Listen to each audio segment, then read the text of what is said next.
A paz do Senhor Jesus, ô Cristo, sou o evangelista Daniel Araújo. Estamos agora na pré-aula de número 12 e tem por título O Papel da Pregação no Culto.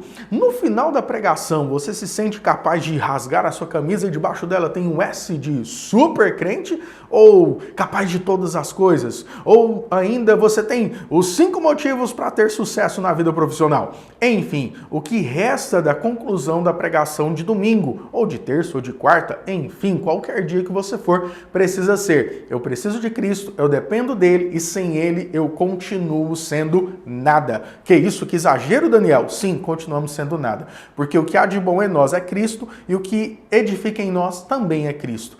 E a pregação, ela precisa exaltar isso e nós temos que entender o real objetivo da pregação, exposição da palavra de Deus nos cultos. Mas antes de entrar na lição, que promete ser bem edificante, se inscreva no canal, compartilhe o vídeo, acione o sininho de notificações e manda essa mensagem para alguém que será edificado. Este é uma ação realizada pela Escola Bíblica Dominical no canal da DMPTV e estamos com devocionais do nosso pastor presidente semanalmente para edificação dos membros dessa igreja. Meus irmãos, fique aí até o final, espero ver você do outro lado da telinha até terminarmos a conclusão dessa lição. Então, eu conto com você e você conta comigo e nós contamos um com o outro, amém?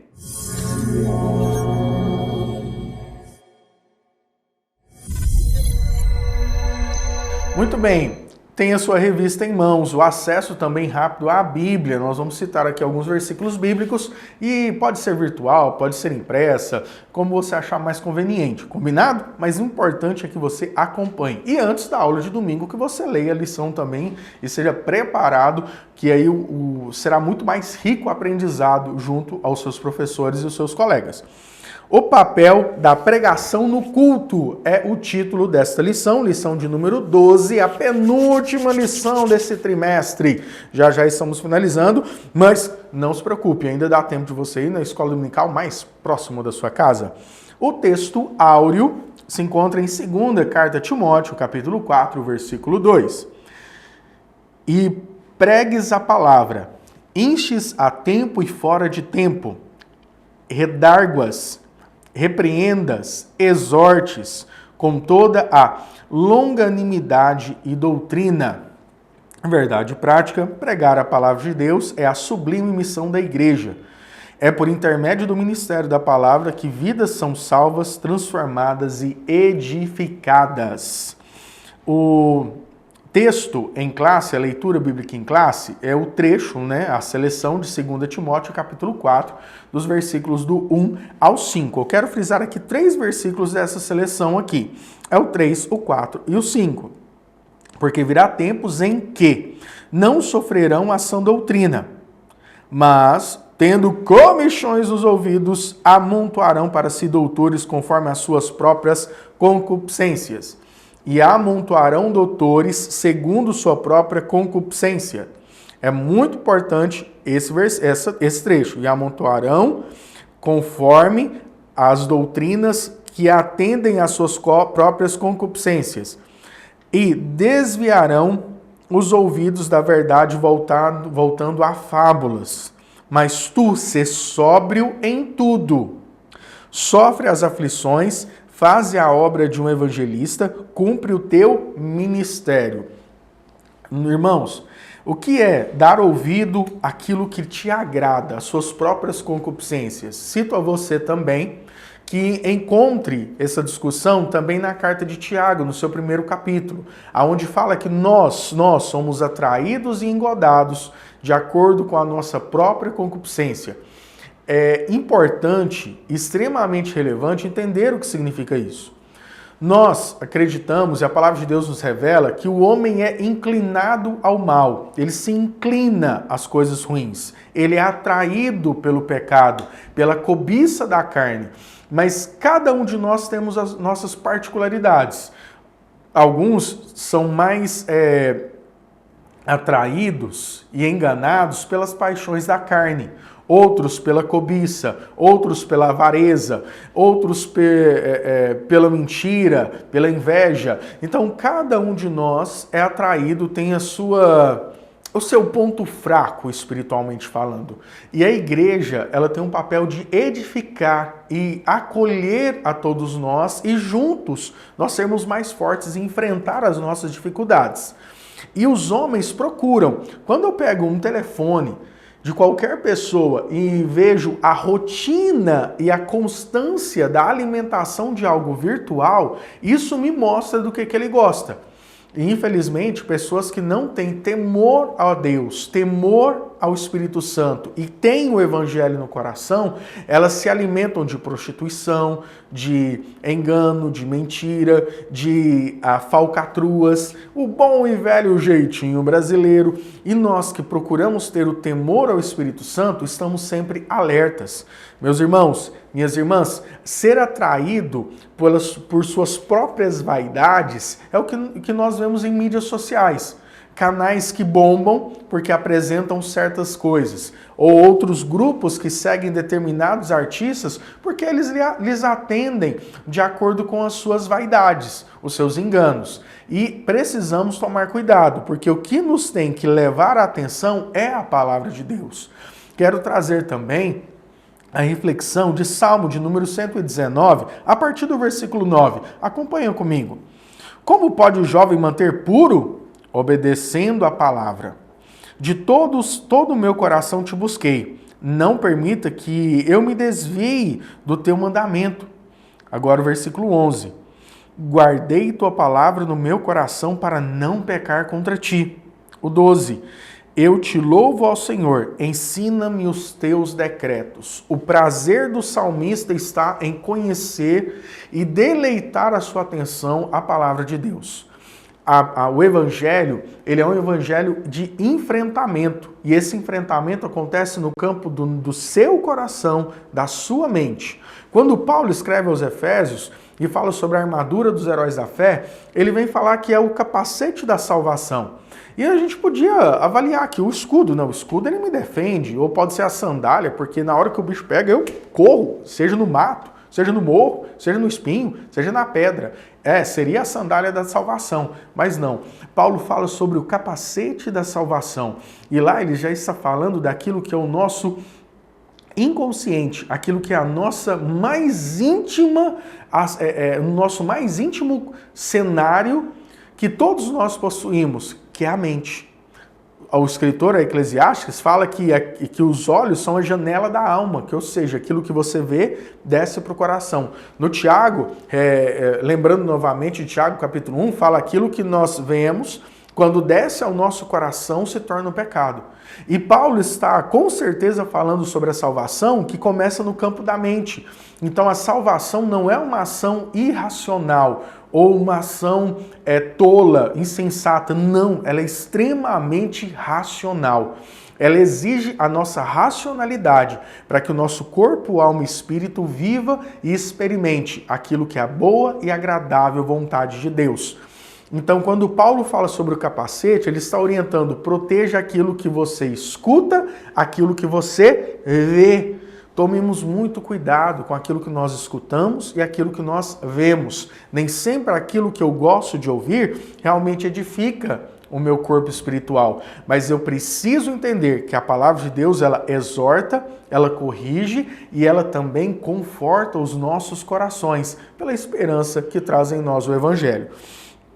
Então, essa lição, falando sobre a pregação, e no final eu quero trazer aqui um texto que um estudioso da década de 90 do século passado trouxe, que é muito rico. Então, aguarde que no finalzinho a gente tem uma contribuição bem importante. Quando eu falo sobre pregação e o método expositivo que nós utilizamos hoje, comumente utilizado em todos os púlpitos, é o de exposição. Sejam em pregações temáticas, sejam em pregações expositivas, mas aquele método de exposição da pleita, exposição da homilia, em que uma pessoa fala e as outras escutam. Eu preciso entender que o método pedagógico ele é direcionado à criança na sua formação de alfabetização. Para os adultos, nós temos um método chamado andragógico, ou a andragogia. A criança, ela precisa de exemplos concretos.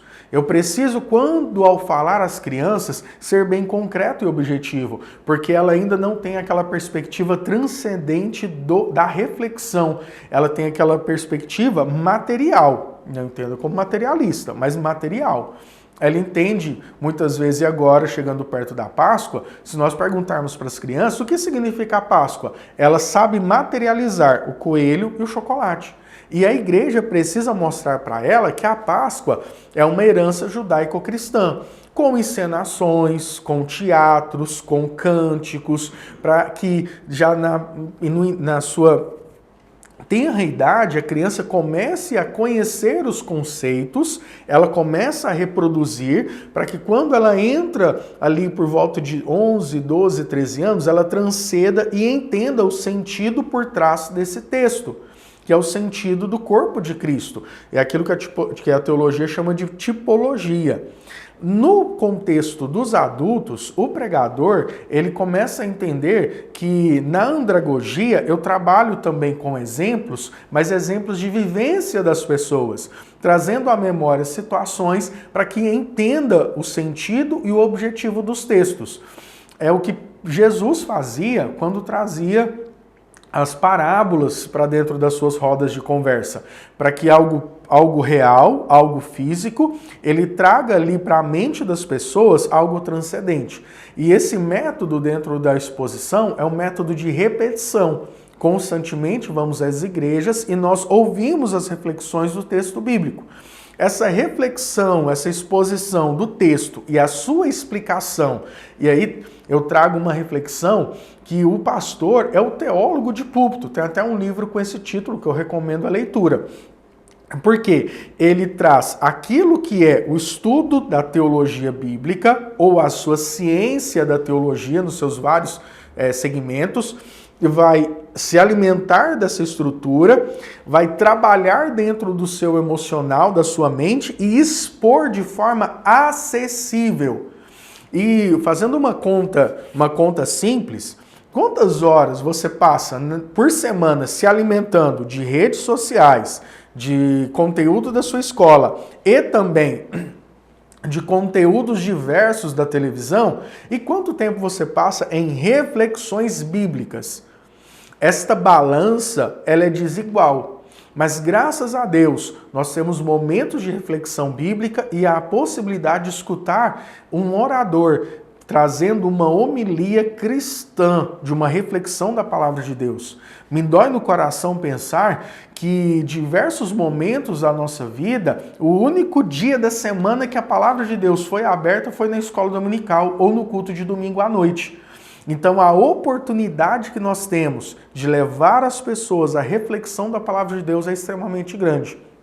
No Antigo Testamento e no começo do Novo Testamento, como foi falado em outros momentos, a leitura e o acesso à palavra de Deus, aos escritos sagrados, ele era difícil, ele era penoso.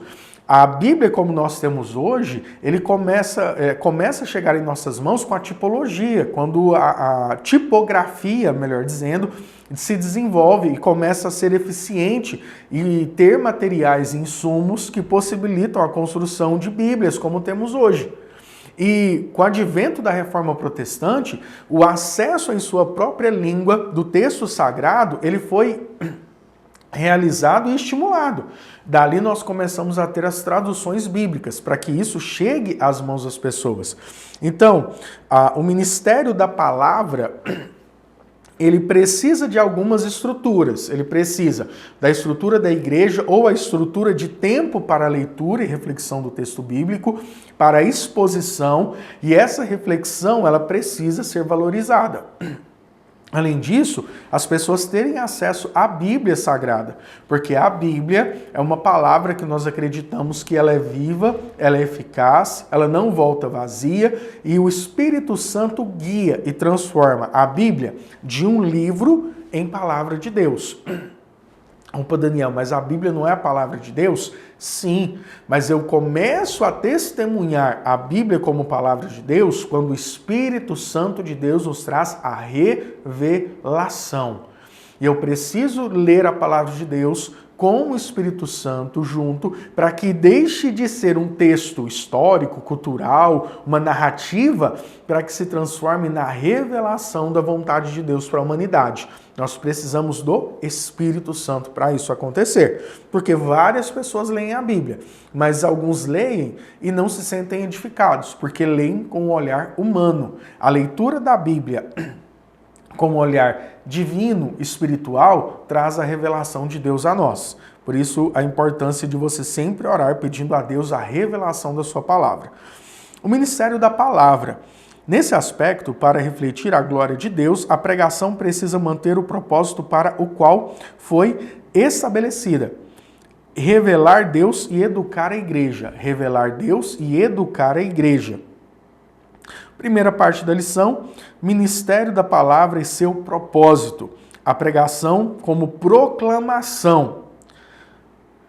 O propósito da pregação é o fato de ela revelar Deus às pessoas. Quando nós temos exemplos no Novo Testamento em que Filipe se encontra com o eunuco ele estava lendo o livro, mas não conseguia ter a revelação. E aquele homem, ao contato com o servo de Deus, ele passa a ter a explicação da palavra de Deus. Abro aspas aqui. O púlpito, ele não é, em sua constância, uma aula de teologia, uma aula de bibliologia. A escola dominical, ela não é uma aula de teologia, mas eu preciso de dominar os conceitos e ferramentas sistemáticos para que eu consiga apresentar a palavra de Deus de uma forma coerente e que a pessoa consiga entender no seu contexto real, na sua vivência pessoal. É muito importante que nós tenhamos essa informação. O púlpito não é uma aula, a pregação não é uma aula, mas da pregação eu tiro conhecimentos e aprendizados. A metodologia que eu vou utilizar é para deixar a mensagem acessível às pessoas. E essa mensagem ela tem o objetivo de revelar a Deus as Escrituras e trazer edificação para a igreja, ok? Daniel, você começou fazendo uma crítica sobre as pregações que exaltam o homem, que exaltam o ego humano, que exaltam a existência humana, que dá sucesso e prosperidade para os homens. A Bíblia não tem isso? Sim. A Bíblia tem, mas isso é consequência do relacionamento com Deus. O objetivo máximo da Bíblia, e este é um pressuposto que você e eu precisamos ter, é a revelação do relacionamento de Deus para com o homem, da revelação de Cristo, da revelação da segunda vinda e a edificação da igreja. A Bíblia é para isso e ponto final. Que isso, Daniel? Você está sendo intransigente? Não. A Bíblia, ela traz esse objetivo. As aplicações do texto bíblico me permitem trazer algumas conclusões. Mas a Bíblia não tem esse objetivo inicial. A Bíblia tem o seu objetivo inicial e eu vou repetir aqui diversas vezes. Apresentar a Deus, revelado nas Escrituras, e aí Deus na sua tripartição ou trindade, e também edificar a igreja, lembrando que Cristo está voltando. Então esse é o objetivo do texto sagrado. Toda a conclusão e aplicação, elas podem nos dar condições de extrair dos textos experiências. O pregador, a pregação, nós podemos falar que ela é multidisciplinar e transdisciplinar. Então, no púlpito existe uma multidisciplinaridade e uma transdisciplinaridade. Por quê?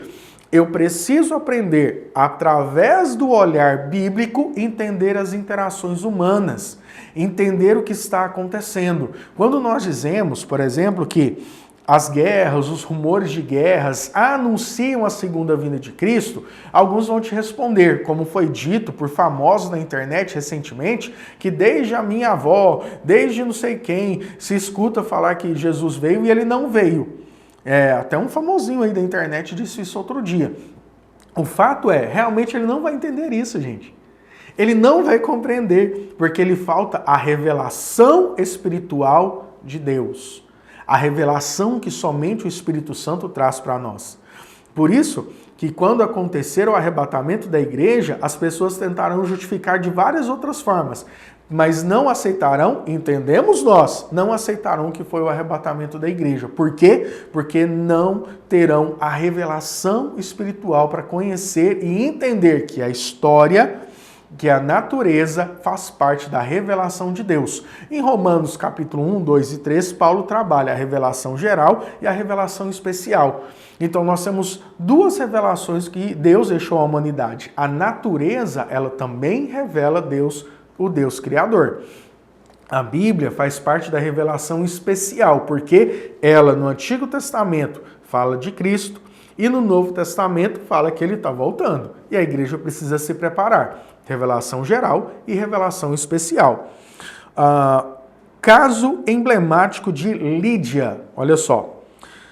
Deus é glorificado na revelação de sua palavra, de sorte que a fé vem pelo ouvir, e o ouvir pela palavra de Deus. A palavra de Deus é mais do que uma simples exposição de ideias, mais do que um discurso inflamado. Ela é o canal pelo qual Deus se revela ao coração endurecido. Deus se revela ao coração endurecido. Estou acompanhando ali os meus minutinhos para ver se eu não estou extrapolando, gente, que eu gosto de respeitar o nosso combinado com vocês, 30 minutinhos, então aguardem aí até o finalzinho, já estamos encerrando aqui. A pregação como instrução, e aí termina essa primeira sessão da revista, e nós já falamos bastante sobre esses tópicos. Na segunda parte, o ministério da palavra e sua importância, a edificação da igreja. Depois, formação de valores e, por fim, resistindo diante de uma cultura sem Deus. Como pregar de Deus em uma sociedade cética? Como pregar de Deus? Como discutir princípios e moralidade, conceitos de ética e moral para uma sociedade que não se preocupa mais com isso? Talvez nos seus estudos, alguns anos atrás, você lembrava que quando você discutia ética, a moral estava junto. Hoje, os acadêmicos falam que o campo da moral se detém aos discursos religiosos, porque academicamente a moral é indiferente, não há necessidade. E nós percebemos que a queda do conceito de moralidade ou a existência moral do homem, ela vem de uma forma generalizada, sendo descredibilizada, e sendo desmoralizada, e sendo desacreditada. E a Bíblia pede para que nós tenhamos um conceito ético cristão e moral cristão ilibados. Paulo, orientando a Timóteo, ele é veementemente falando, defensor de uma prática da moral cristã pela pessoa de Timóteo e orienta que ele também procure pessoas dessa mesma maneira. Então, o ministério da palavra e suas fundamentações deve ser cristocêntrico, deve ser bíblico e, vou repetindo aqui nós terminamos esse tópico aqui. Deve ser cristocêntrico e deve ser bíblico. Meus queridos irmãos, tomemos muito cuidado com aquilo que nós interpretamos como sendo genuíno dentro da palavra de Deus. Porque dentro do conceito ele teve uma aplicação e uma necessidade temporal. E dali eu tiro primícias, eu tiro conclusões primoriais para que eu possa tomar decisões hoje.